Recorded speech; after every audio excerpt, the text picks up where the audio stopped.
Hello, I'm Corey Brock, and this is my Module 1 presentation for EDL 854. And this front slide is from our trip that we took during spring break to Mexico. It was a long time coming, and we were super excited to finally go on a vacation. Let's talk about my family. My wife, Kelsey, she works at Garden Plain Elementary. She coaches middle school volleyball. She coaches middle school track, and she is the 6 through 8 language arts teacher. My son, Brady, he's going into the 9th grade. And one of the reasons that we moved to Garden Plain is so we could all be together. And this will be the first time that I actually get to teach and coach my son. My daughter, Haley, she's going into the 7th grade. And, we're all active. They do all the sports. We force be sport athletes. And if we aren't involved in activities or coaching, we love to travel. And actually, the first week of August, we are going on a cruise. And this will be our 6th cruise as a family. And we are super excited. We've been waiting to go on one since 2 years ago, since COVID hit. I'm Corey Brock. This is my 18th year in education. I'm the athletic director at Garden Plain High School. I'm a teacher. I also coach football. Previous stops have been at Wichita South, Cheney, and Lyons.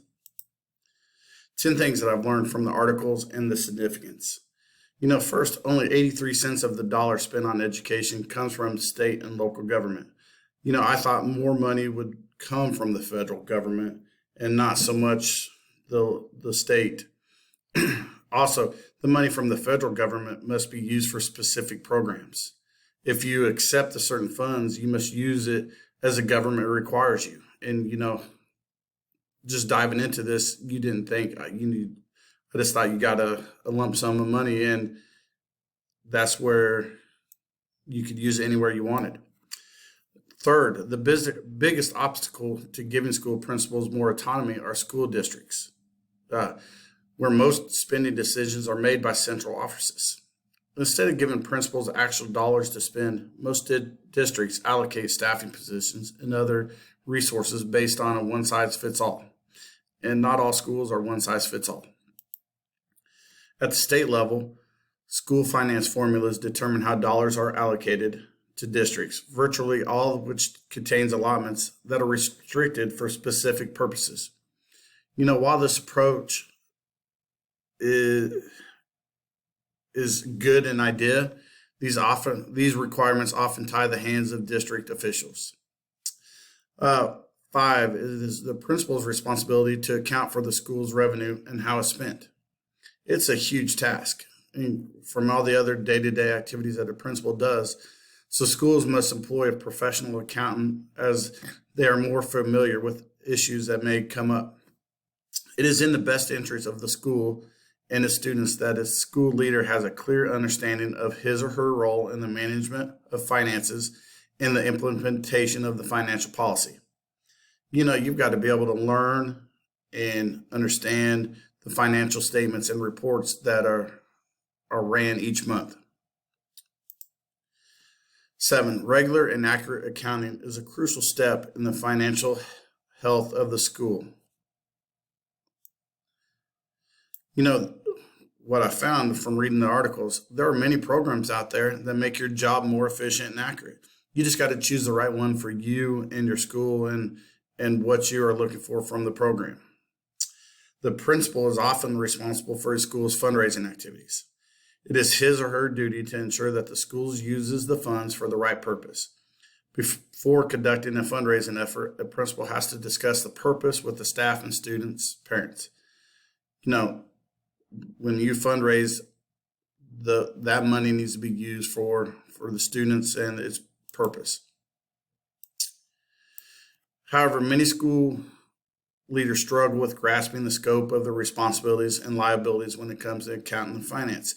Basically, they're saying that we're underprepared, that we lack basic knowledge of bookkeeping and financial.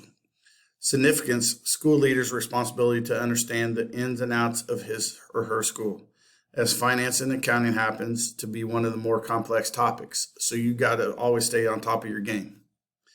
And last, principals need more control over their own budget. Why is this significant? Who knows more about their building and students than the principal?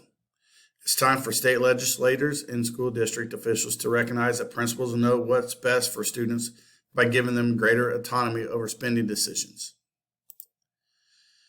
Identify the things you have or have not seen your school principal do. Why do you think that is? I know a principal goes to budget meetings a few times a year at the district office. And they talk about the upcoming year budget and what we have, what we don't. Is there going to be any cuts, any new positions, etc.? Our principal prints out our summary report every month so we know what's in our building budget if we have one. This is a reminder on how much we have to spend so we don't go over budget. Our principal also wants to make sure if we're spending money, he has to sign off before we can purchase anything. And that way he makes sure that the money is being used for the right way. And one thing that I've never seen him complain how much we don't have. He is super positive and he'll come up with creative ways to get you whatever you need.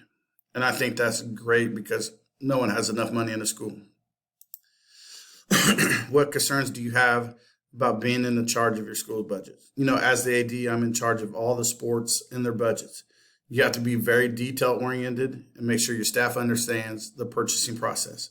You also got to double and triple check everything. So you make sure that you're not doing anything going over budget or spending in the wrong way. My concern is with all the day-to-day activities that come up, that you put finances on the back end and rely on others to help you stay under budget. You got to, as a principal, you got to be efficient and you got to be able to multitask. And here are my references. I'm super excited about this class and I can't wait to get started and watch everybody's video. Thank you.